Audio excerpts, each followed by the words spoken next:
Hello and welcome back to Inspirational Eby. My name is Ebuka again. We have been on a journey in the key of C major, and we have been looking at chords that we can use to substitute the basic diatonic chords in the key of C major. So we're going to be concluding that journey in this lesson. We're going to be looking at the chord for the 7th degree. So what chord would that be? That will be the half diminished flat 9 chord.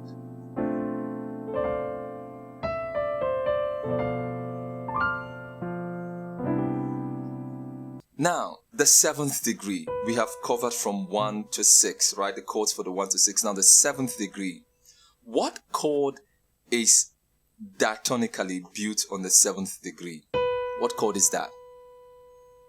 So let's come back to the 1 chord, which is the C major triad.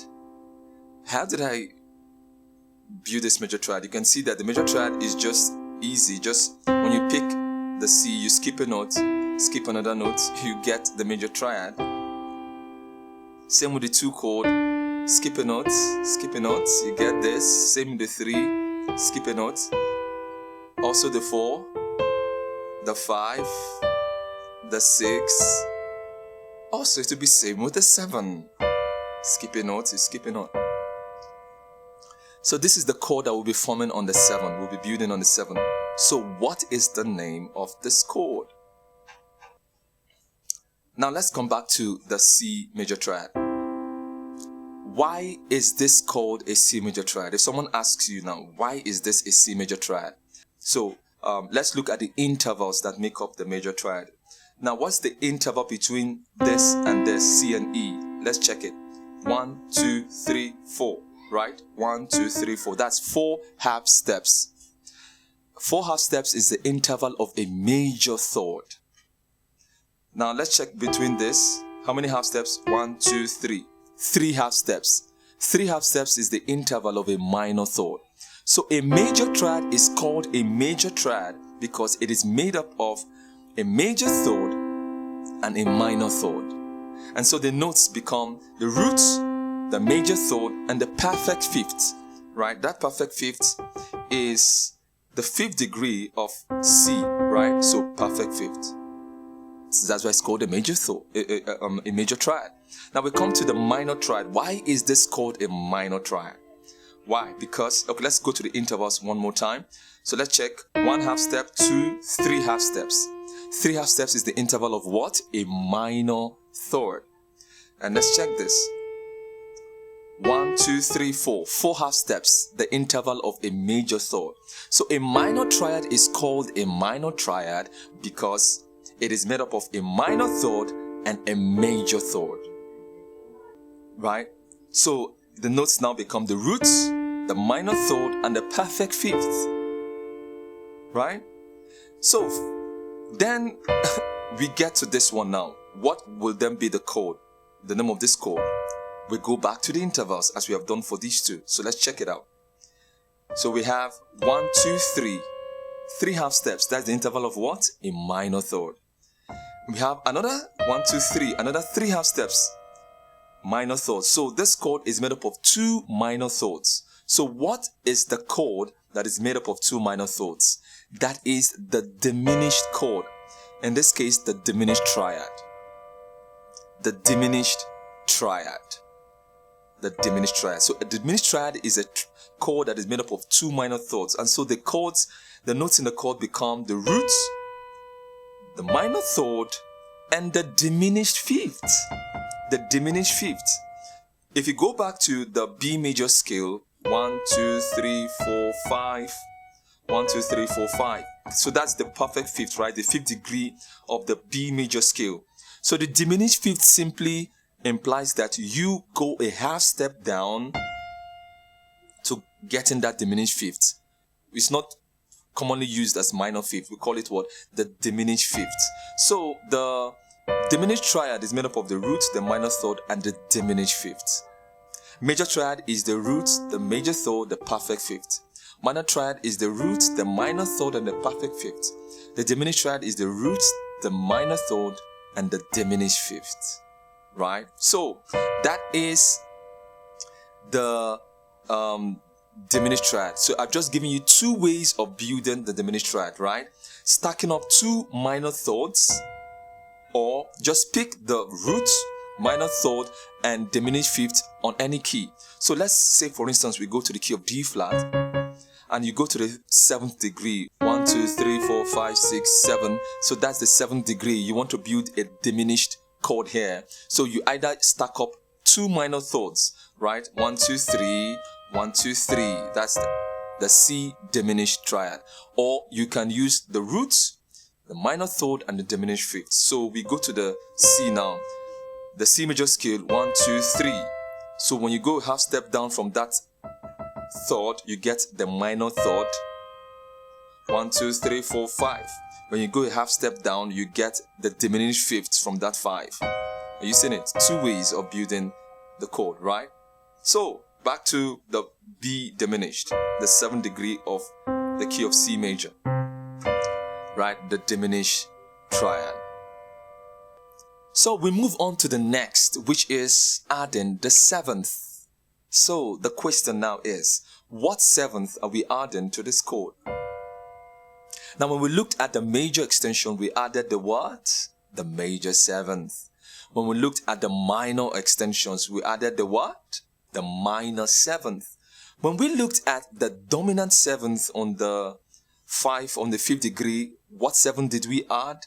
We added the minor 7th to the major triad. Now we are here on the diminished triad. What 7th are we going to be adding? We will be adding the minor 7th again. Minor 7th, right? So the minor 7th seems to be a very important interval, right? A very important note. So the minor 7th. So we go back to the B major scale. In fact, at this point, I must pause and say that the major scale is the foundation of music. Even if you want to be locked in one key, you cannot successfully understand everything you need to understand in that key if you don't know the 12th major scale, right? So on this same key of C major, we have worked with different major scales, right? So learning the major scale cannot be overemphasized. Very, very important for you. So we go back to the B major scale. 1, 2, 3, 4, 5, 6, 7. 7. So that's the 7th, the major 7th. Now to get the minor 7th, we go a half step down. A half step down, right? So we are picking this. So this becomes what? What chord is this? This is the half diminished 7th. The half diminished 7th. Why is it called half diminished? Why? Why is the half? Why the half there? Now, the word diminished, when I talked about diminished, I talked about stacking minor thoughts, right? So let's go back to that diminished triad, right? We stacked minor thoughts. 1, 2, 3, 3 half step. 1, 2, 3, 3 half step. If we repeat this again, stacking up another minor thought. 1, 2, 3. When we do this, we get a fully diminished chord. A fully diminished chord is a chord that is made up of minor thoughts, right? Minor thoughts. So when it is a minor thought on top of a minor thought on top of a minor thought, we get a fully diminished chord. But in this case, you can see that we have minor thoughts here, but here we are having a major thought. Check it out. 1, 2, 3, 4. 4 half steps. The interval of a major thought, right? So it's not fully diminished. It's only this part that is diminished. So this part is not diminished, right? It's a major thought here. So it's not fully diminished. And so that's why the term half diminished is used. Half diminished 7th chord, right? So you can either call it the half diminished chord or the half diminished 7th chord, right? So therefore, the half diminished chord is made up of the roots, the minor third, the diminished fifth, and the minor 7th, right? The minor 7th. That's it. The half diminished chord. Now, what about if we take that diminished fifth and make it, take it back to the perfect fifth. Right? Look at it. The diminished fifth. I just take it back to the perfect fifth. What chord is this? What chord is this? That's the minor 7 chord, the B minor 7 chord. Because the minor 7 chord is made up of the roots, the minor third, the perfect fifth, and the minor 7. That's the minor 7 chord. But when I take that perfect fifth down to diminished fifths, it becomes the half diminished chord. I take it up, minor chord, minor 7 chord. Take it down, half diminished chord, half diminished 7 chord. So by just moving that fifth, you are getting different chords. This chord, therefore, can also be referred to as the minor 7 flat 5.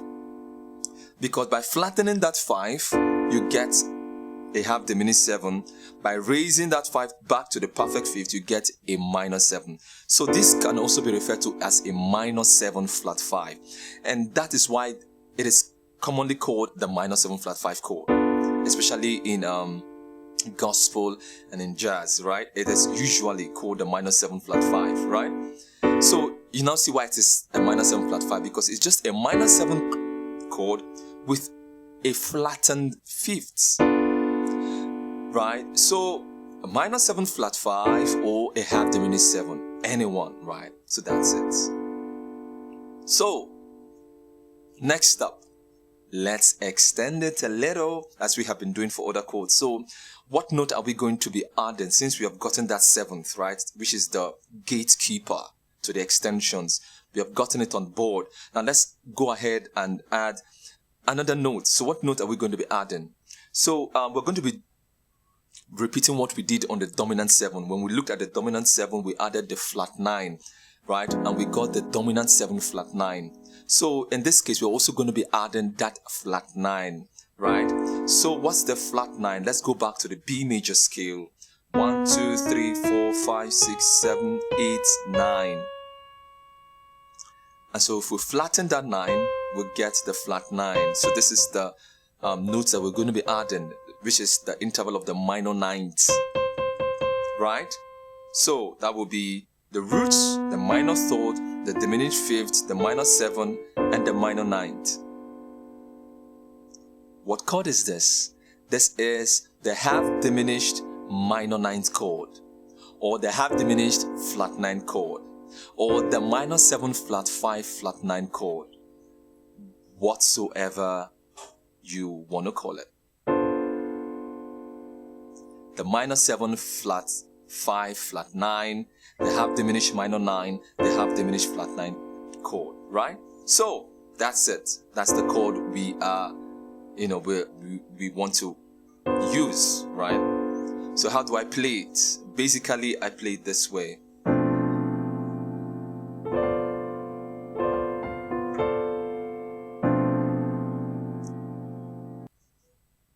So we have the root, the minor third, the diminished fifth, see it here, the minor 7th, and the minor 9. That's it, right? So this is how I play this chord, basically, generally, right? Now, next up is, where do we use this chord, right? So this video is restricting the usage of this chord, to the diatonic application, the 7th degree, right? So where do we use this chord? On the 7, right? Because the half diminished chord is a very popular chord in gospel, in jazz, right? Very, very popular. But in this lesson, we're just restricting the usage to the 7th degree, right? The 7th degree.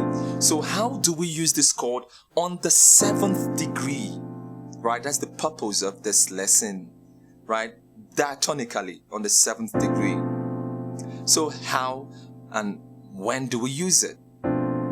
Now, the half diminished chord on the 7th is not commonly heard as compared to the major and the minor, right? You don't readily hear the seventh chord, right? You don't readily hear it, right? So why is that?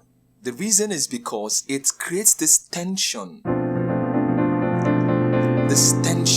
right? This tension. And so what happens when there is a tension in your community? Maybe people are fighting, or there's a commotion or kind of something. What happens? The security operatives are contacted immediately to come do what? To come calm the tension, to come and resolve the tension. So also it applies in music. When that tension is created, the next thing is we want a resolution. We want a calmness. And so that seventh chord naturally resolves to the one chord. Oof, what a peace, right? So you can see it was creating tension, but when it got to the one, it just relaxed. Wow, right? So as a result of this tension it creates, we usually use it as a passing chord, right? As a passing chord. So its first application is as a passing to the tonic, right? As a passing to that one chord. Because the seventh degree is also called the leading tone. The leading tone in the sense that it's a tone that leads you to the tonic. So it leads you to the one, right? Leading tone to the one. So also the chord, it leads you to the one chord. So it's a passing to the one chord. So whenever you want to go to the one chord, you can just experiment with that half diminished chord, and it gets you to the one chord.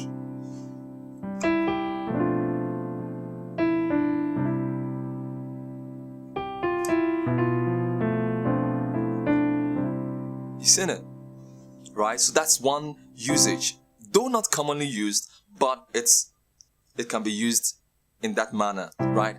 Now another usage, which is this time commonly used, is when we are using it as a passing to the sixth, right? As a passing to the sixth chord. So, but in order to do that, first of all, we have to go through the three chord before we now get to the six. So we create something like a 7, 3, 6. Are you seeing it? 7, 3, 6. Huh? What just happened to that 3? It's not a minor chord, as we have looked at, right? The 3 is supposed to be a minor chord, but this time it's a dominant chord. It's a major dominant chord, right? Yes, that's the rule. So it has to go from a half diminished to a dominant, then to a minor. That's the rule of using the 7/3/6. That's the basic rule. Anyway, it can be it can be changed. I can even use a minor there. Let me check. You see, it still worked.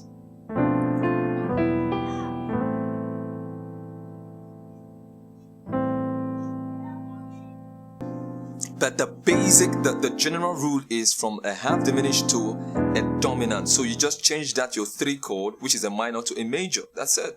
Major, and then you can add that 7th to making it a dominant 7. In this case, I'm also adding the 9th. Check it. The E, that's the 8th, the 9. Seen it? 1, 2, 3, 4, 5, 6, 7, 8, 9. That's the 9. So I'm adding the 9th there to making it a dominant 9th chord. And then to the 6. You seen it? So half diminished, 7 to the 3 to the 6. So this is where it is commonly used now, right? Commonly used, in that 7/3/6 passing. That's commonly used on the 7th degree. Remember, we are, restricting it to the 7th degree, because the half diminished chord can be used anywhere. in a key. It can be used anywhere, but for now we are restricting it to the 7th degree. So it is used in that 7, 3, 6 passing to the 6th chord. So anytime you are going to your 6th chord, you can substitute. You can use that passing, the 7. Okay, check this out. The dominant 9th chord. So on my left hand, I'm playing the root, the perfect 5th, and that 9th, right? See it? The 9th. While for my right hand, I'm playing the major 3rd, right? The perfect 5th, the dominant 7th, which is the minor 7th, and that root here. See it? So anytime you're going to that 6, you can, experiment with that passing. Most of the times it works, right? So these are the usage on the 7th degree I'm going to be showing you today, right? So either used as a leading or passing to the 1, the tonic, or used as a passing to the 6. So let me do a little demonstration with the song. Right, I'm going to just do a little demonstration using this chord with the song. I have tasted life, nothing satisfies like you do. The fountain that won't run dry, nothing satisfies like you do. And I have tasted life, nothing satisfies like you do. The fountain would run dry, nothing satisfies like you do.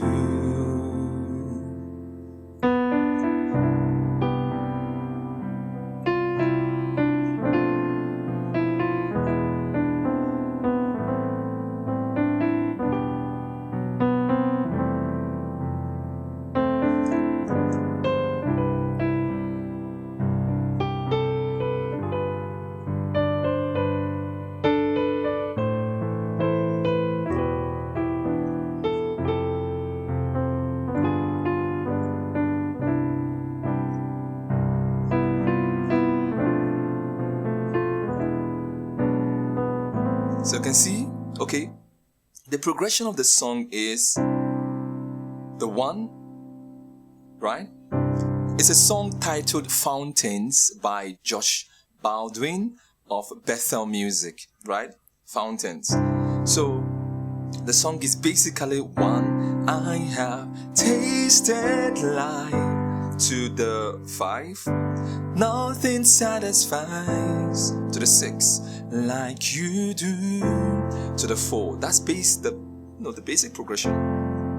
That's CCM for you, not simple progression, powerful songs. So that's the 1 chord, to the 5,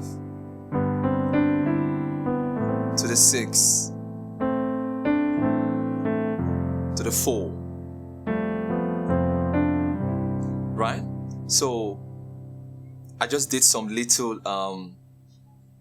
tweaking to the chords, right? So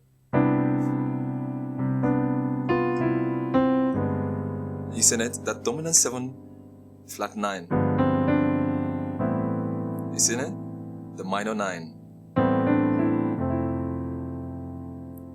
The major 7 there. Then I now, put in those that have diminished.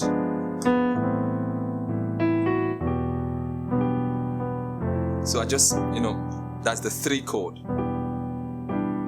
The 3. So I'm just playing with that 9th there. See it now? That's the 8th, the 9. So I'm just playing with it. I usually use it as a grace note, when I'm going to that 3.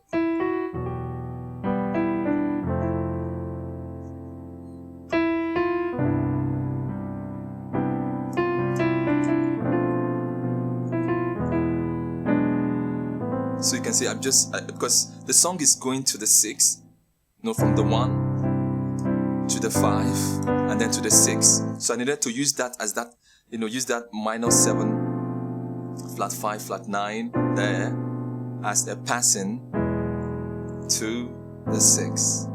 And it worked perfectly well.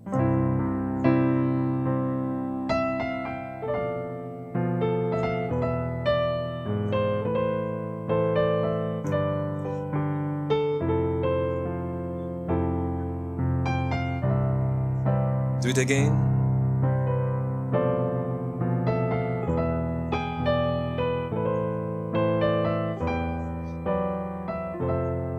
Beautiful.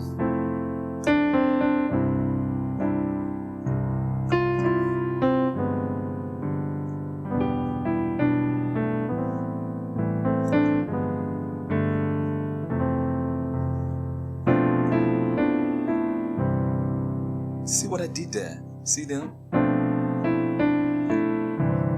So I use this as a lead-in to the 1, right? Passing to the 1. So, see?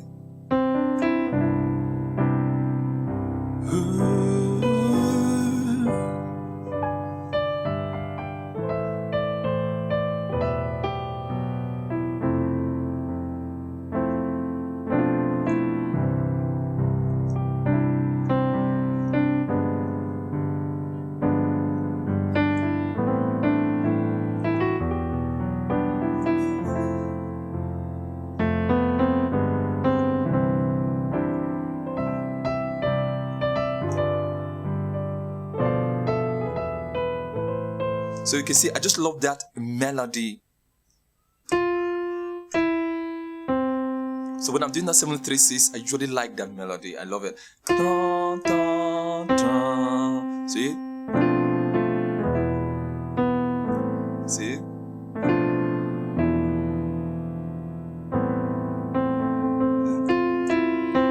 So